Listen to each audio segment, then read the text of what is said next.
Hey Ghouls and Witches, I'm here at Universal's Orlando Resort to show you where you can find your spooky fix throughout the year.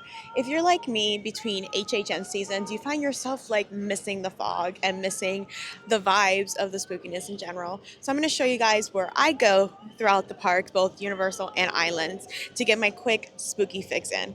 Let's go.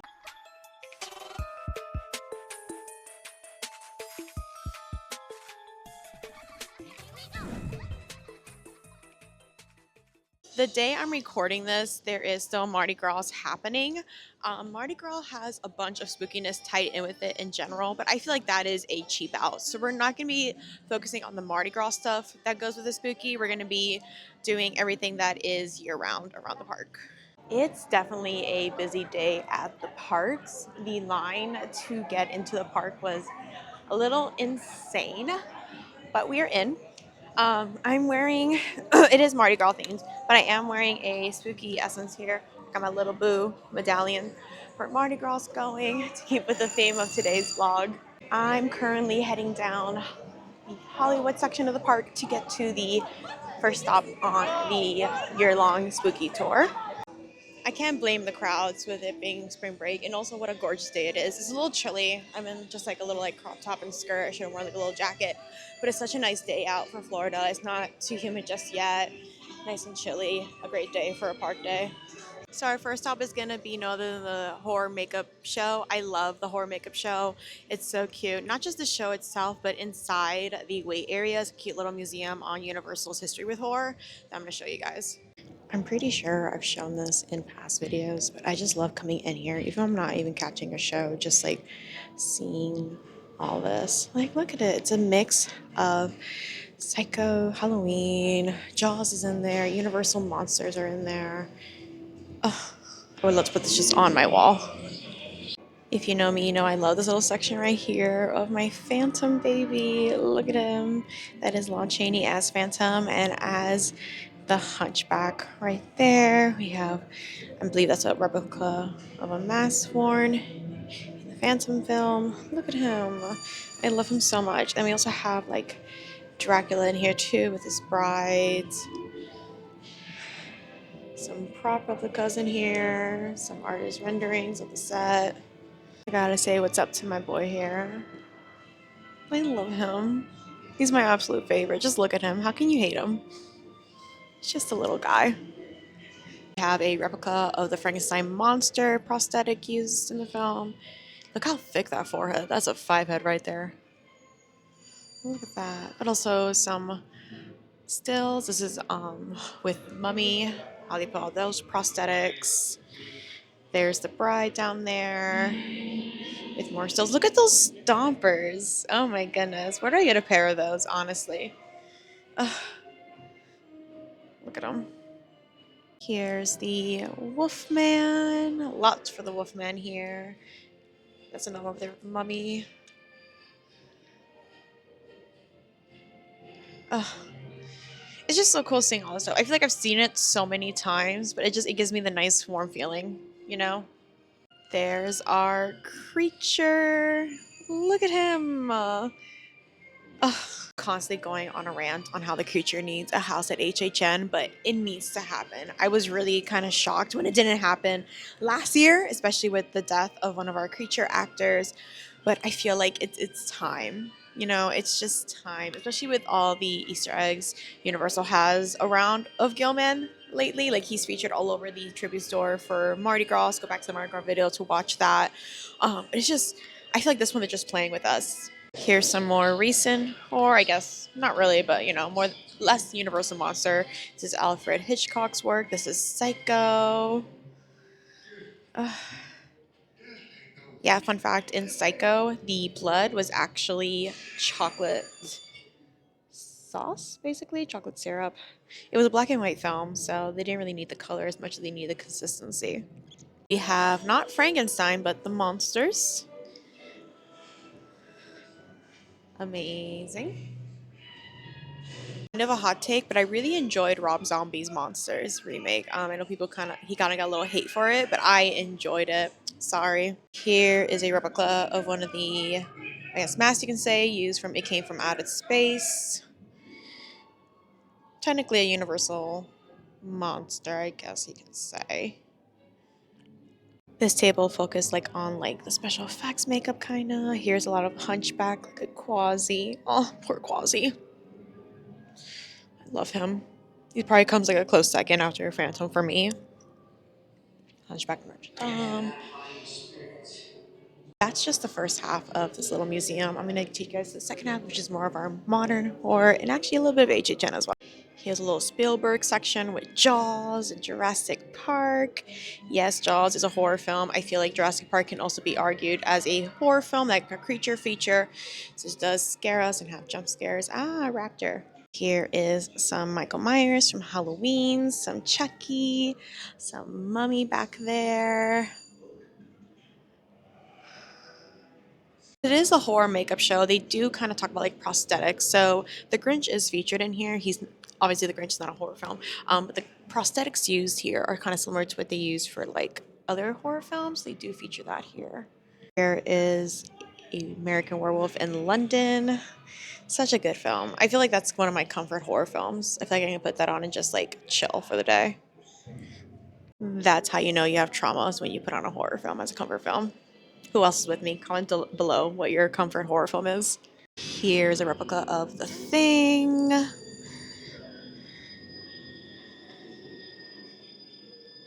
Nice little mix down here. Do have a section here kind of promoting the newer Mummy film with Tom Cruise. They're trying to resurrect the Dark Universe with this film. Kind of sad the way it turned out. It didn't really turn out the best, and I think that led to kind of a halt or not so much of a push for the Dark Universe with the monsters. Otherwise, it is here. Now, probably to the best section of this whole thing, they do have a Halloween Horror Night section here. Look at our boys. There's Jack Schmidt and our caretaker. Two of the HHN icons. Ugh, I always feel like one day they're gonna be real people, and I'm just gonna be like staring at it in awe, and it's just gonna jump at me, which I will not be upset about, but it's definitely gonna get me if it ever does do that. Lots of promotional images from years past. Show off back here. Amazing. So I'm not gonna catch a viewing right now, or at least get it on camera, because I don't think you can record in the show. But definitely go watch the horror makeup show. If you just want to go to the museum and get an AC break, that's fine too. It's a nice little AC break. It's a nice little break from the sun, and you get to see some horror memorabilia and catch up on your history there. But the show is also fantastic. It's a nice mix of comedy, horror. They show you how things are done. There's a little bit of some scares in there, not to spoil it.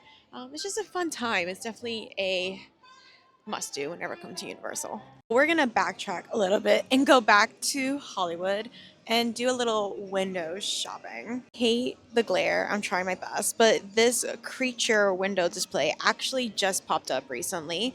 It's all creature and merch, which is like, it makes sense because it's summer, you know?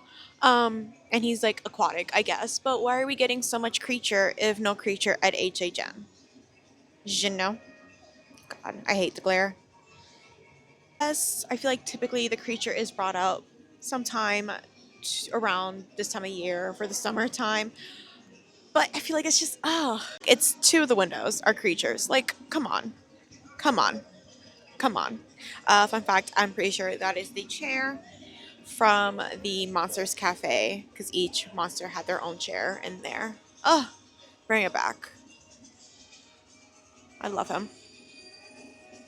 If you want to do some actual consumerism and some shopping, you can come into the Five and Dime, which is notorious for having some monster merch. Lots of creature merch, although not new. We've had this for a while. They did bring it up front for the season. So cute. I love this jacket. Like, I'm going to end up having to get it one day. That's the back of it right over here. Amazing.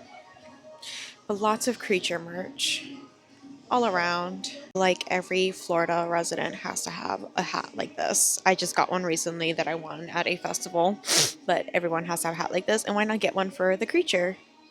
If the creature is not your monster, don't worry. They have a bunch of monsters as well. Besides him, they have Bride of Frankenstein here, some Funko Pops here, some Frankenstein, Monster Frankenstein Funko Pops. They got some Draculas down here. The mummy, he has a tiki mug, lunchbox, some Wolfman action figures, and a bunch of the other monsters as well down here. Besides monsters, they also have other icons of horror. We have a bunch of Chucky stuff as well. Fans, Loungefly. I love the Hello Kitty collection. That she's just a bunch of other IPs. Her Jaws and Chucky's definitely one of my favorites. Cute photo ops too. Here is the monster and his bride, and this chair, which I believe this is also the chair that was up front of the Monsters Cafe back in the day. Some mummy featuring Brandon Fraser, the Superior Mummy.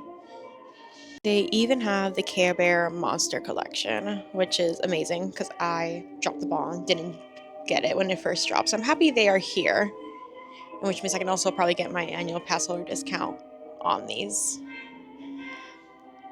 Amazing. Some Ghostbusters as well. I love this Slimer shirt. I feel like this is, I love when the acid wash because it looks like perfect for oversized with some biker shorts and call it a day. That's a cute top. This black jean jacket for Ghostbusters. I feel like I can't buy another jean jacket from Universal since I got the original HHN one with Frankenstein on the back. Monster Frankenstein. But this is a cute one too. I'm catching a little break from running around in the shade in the stoops in the New York section of the park. If you don't know, like there's so many little alleyways and little stoops for you to sit at and just relax in the shade. And on a busy day, they would be occupied, but I guess today's a busy day, but I guess not many people are ready to sit down yet. I am enjoying a Nicolada from the Puerto Rico Mardi Gras booth. Such a beautiful day. It's so nice out here. While I'm here, we can talk about some HHN lore because it does relate to where I'm sitting. I am near the office space for a Boris Schuster. Oh my goodness. He is a private investigator and he is tied into the HHN lore, as in he investigated the um, mystery behind Bloody Mary, and she also had a house featured at HHN. What was that?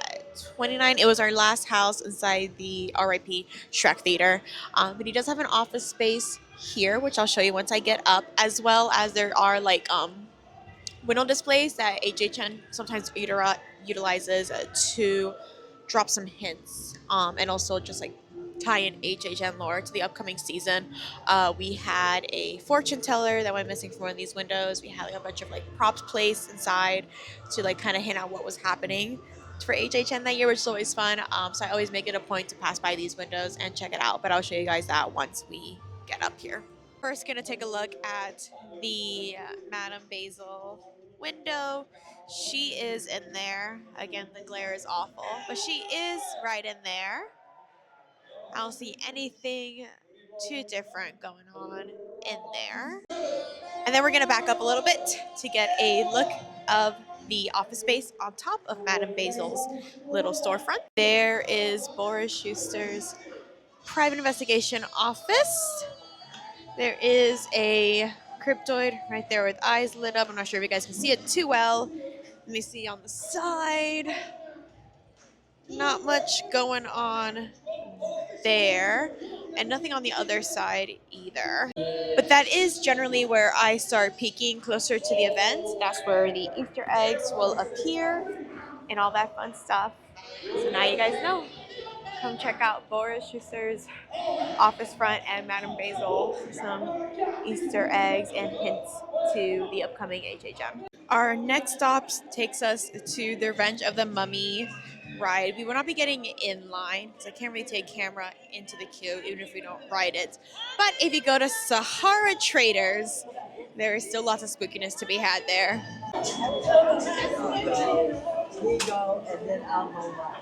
So the aesthetic in here alone is enough to warrant this a spooky stop, but there's also plenty to purchase. Um, they usually have some monster stuff in here. I don't see any currently. Oh, it's a little bit.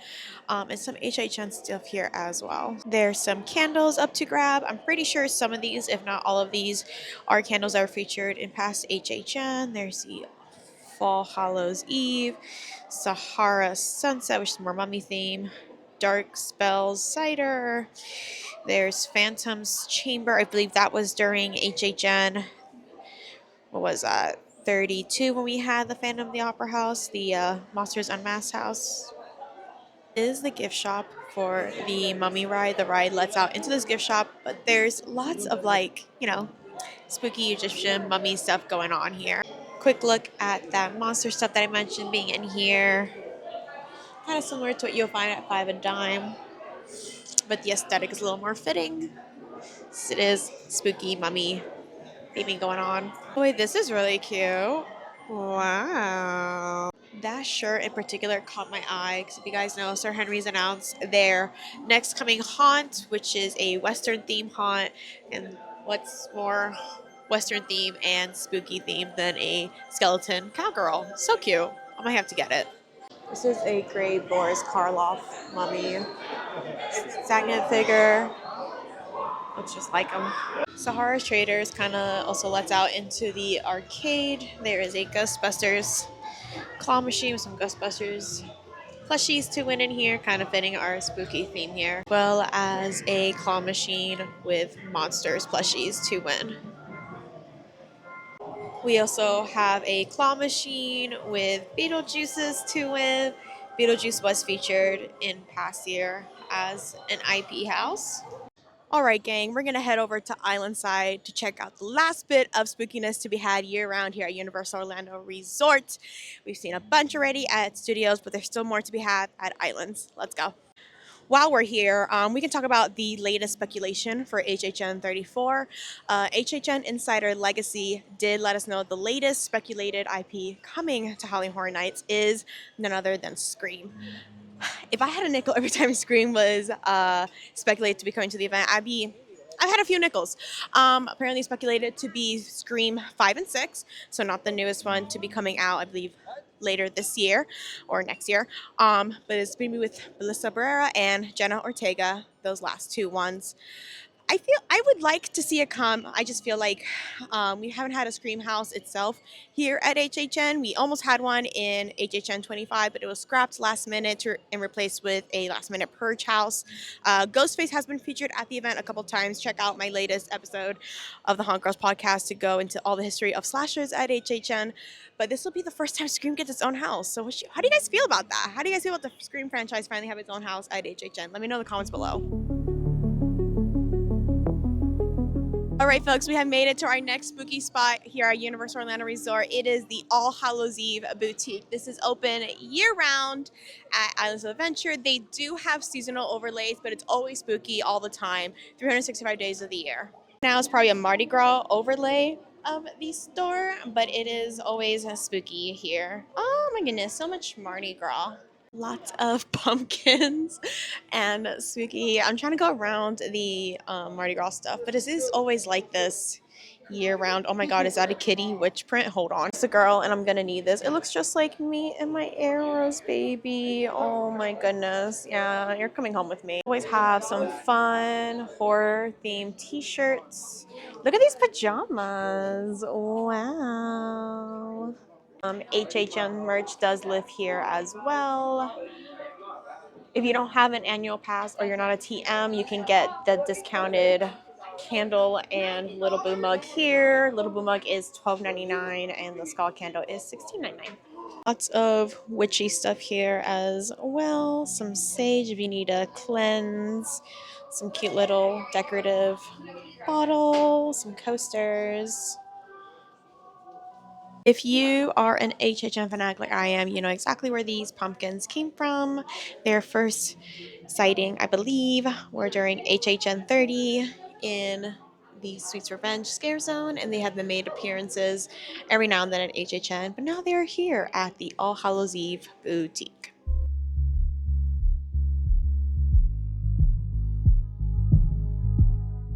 that wraps up all the spookiness to be had at the parks year round. Like I said, during HHN, there's lots more spookiness happening. But if you're like me, you need to get your fix in the middle of March, in the middle of spring, middle of summer, whatever it may be. Check out those spots that I showed you. Make sure to like, subscribe, and share. And I'll see you guys on the next one. Bye.